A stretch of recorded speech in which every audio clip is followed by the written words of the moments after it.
Good Friday morning, everyone. Welcome to First Things First. That guy is gone. We are not. We are right here. Jenna Wolf, Nick Wright, Brandon Marshall. Salute to you, Kevin Wilds.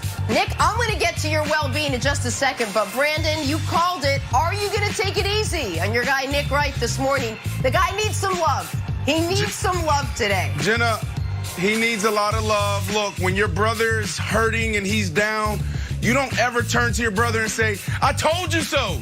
You never say that. I told you so, buddy. I told you. Jenna, I don't know if you guys can see because it's far away, but right there on my lapel is Tweety Bird. And you know why? We're on to Space Jam, America. Get revenge in Space Jam in a couple months. Ain't nothing to worry about here. Monstar's up next. Okay. Let's do it. That's how you know we got some problems. That's how you know right there, America. All right, we got to dive into this, though, Nick, before Tweety Bird. Lakers faced an elimination last night against the Suns, and, well, you know it. This wasn't pretty. Lakers had no answer for Devin Booker, who put on a 47-point performance last night to help the Suns win, to help them move on, and to send the King packing the first-round exit ever for LeBron. Remember, he was a perfect 14-0 in round one, but he couldn't fix all the problems that ailed the Lakers this season. What was the big problem? Brandon called it. His co-star, Anthony Davis's health. Anthony Davis started last night. He could not finish the game. Afterwards, LeBron James. The one thing that bothers me more than anything, we never really got an opportunity to see our full team at full strength, either because of injury or COVID or something going on with our ball club this year. We could never fully get into a rhythm and never really kind of see the full potential of what we're capable of. And but all in all, I give my hats off to everyone on this team who showed up every day to work, showed up every day to compete, showed up every day to put in the time and effort, and obviously fell short of our goal, but try to do everything we could to be as good as we could be, as great as we could be under the circumstances. And also also want to, shout out Phoenix too, Monty Williams, Book, and that team. They were excellent throughout this series, all of them. So much respect. Yeah, no undershirt. Nick, what was the main reason you think the Lakers were eliminated by the Suns last night? Can you point to something? Well, the reason they lost this series, there's two very clear and obvious reasons. One is the one Brandon was harping on all year long, and he was right about. And that's the lack of reliability on Anthony Davis's health. It's obvious this series, the two games the Lakers won, AD was excellent. The four they lost, two of which essentially he didn't play in, two of which he was bad in. So that's part of it. But the other side of it was the point I had been making all year, which was I don't really think they need a great Anthony Davis in many of these series because they have playoff LeBron James.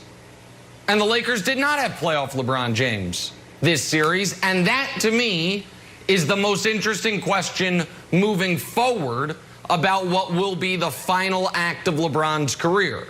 What was this playoff series the canary in the coal mine as far as what LeBron is going to look like in years 19, 20, 21?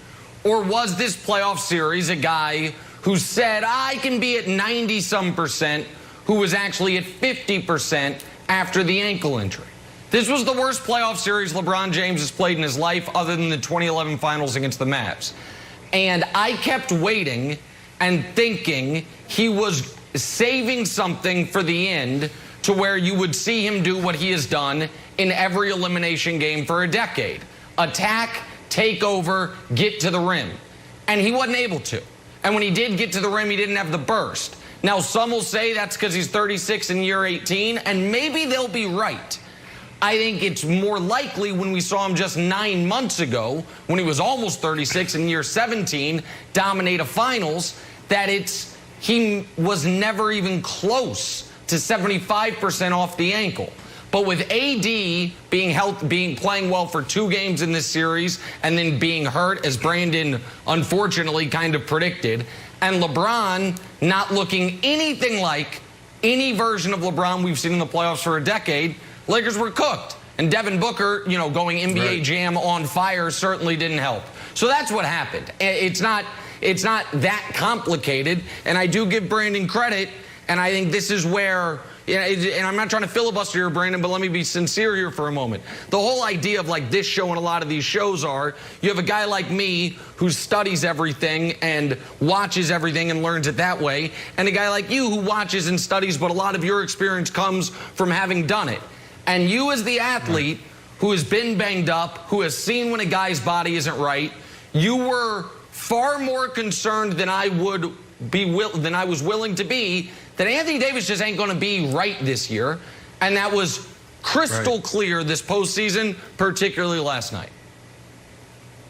Yeah, 100%. I mean, when you deal with injuries like that and you got a fragile guy, I hate to say it this way, but a mindset that can be fragile and the body can be fragile. You put both of those together with the year he's having, it's a recipe for disaster. But here's the deal, Nick. I want to go back to your LeBron James point. LeBron James can have the same exact year, all right, with Anthony Davis playing at extremely high level. The Anthony Davis play that we saw in the bubble last year, and they win the championship. That's probably the most frustrating thing for LeBron right now is he knows he's to the end. This is his last act. And you see Anthony Davis hit the big shot in the bubble. You see Anthony Davis down the stretch put up 30 points, 10 rebounds, a couple assists, get a couple of steals, couple blocks. And then this year, you're just waiting on that. Because what we said last year, what we said before this year is it's time for them to ascend and go to another for LeBron James to evolve. LeBron James should be Magic Johnson at this point. He should be able to win another championship or two while being that facilitator, being that leader. But it had to be all on his shoulder. So the answer is, the biggest reason why they lost this series is because of AD, right? What Nick just said and what I've been saying all year, inconsistent. His play when he was healthy, and then being unhealthy and being unpredictable there. And then the second thing is this. The Suns were the better team, given all this stuff the Lakers was going through. Coming into this series, they were the better team. Hats off to CP3. Flowers to CP3, Wilds. He took this organization and transformed them in the 70 days, 80 days. Think about that. That is magical. Okay, so first, before I talk to you, Brandon, and you, Jenna, or you, Nick, I'd like to talk to the audience. Stay tuned, because what you have right now is the beginning of a LeBron marathon. And we saw Nick come out in mile 1, just a little 9-minute pace. Just check it out, how I'm here. Don't worry, everybody. You know what? Hats off to Brandon. Good job. Hey, you know what? No big deal. Hey, no, we should appreciate it. It's all good. Stay tuned. It is going to turn out into a full-on sprint, everybody, with water, Gatorade, you're throwing it on yourself, full-on sprint. So stay tuned. It's a feel-out game. Because, Nick, I think you should touch on the feel-out, just like this, yeah.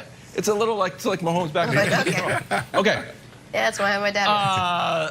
I think you did touch on the biggest question, right? Because we know the what the Lakers lost. So now we get to the so what. What does this actually mean?